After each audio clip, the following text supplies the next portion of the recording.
Hello friends, welcome to my channel. ఈరోజు మరొక విశిష్టమైన టెంపుల్ గురించి తెలుసుకుందాం. ఇది మనకు తమిళనాడులోని తిరువనామలై డిస్టిక్లో ఉంది. ఇది శివుని క్షేత్రంగా పిలువబడుతుంది. ఇక్కడ ఉన్న లింగం పంచభూతాలలోని అగ్ని రూపకంగా సూచిస్తుంది.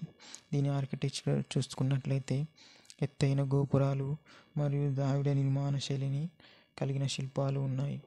ఈ ఆలయం మనకు 9వ శతాబ్దానికి చెందిన చోళులు, పల్లవులు రాజవంశీకులుగా ఉన్న సమయంలో నిర్మించినట్టు తెలుస్తుంది. మనకు తూర్పు గోపురం దక్షిణ భారతదేశంలోని ఎత్తైన గోపురాలలో ఒకటి. దీని ఎత్తు సుమారుగా 66 మీటర్ల వరకు ఉంది.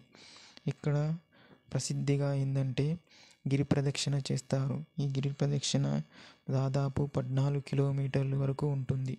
ఇది అయిపోయిన తర్వాత మనకు మోక్ష మార్గం అని ఉంటుంది. ఈ మోక్ష మార్గాన్ని కూడా ఇక్కడ మాత్రమే ఉంటుంది. ఇది అన్ని కంప్లీట్ అయిన తర్వాత పంచభూతాల్లో ఉన్న అగ్ని రూపకంలో ఉన్న శివుణ్ణి దర్శించుకోవడం జరుగుతుంది. ఇక్కడ ఉన్న కొండలు, ఎత్తైన పర్వతాలు ఆహ్లాదకరాన్ని మరియు ప్రకృతి ఎంతో రమణీయంగా ఉంటుంది. Thank you for watching video. మరొక టెంపుల్ గురించి మరొక వీడియోలో తెలుసుకుందాం. Thank you.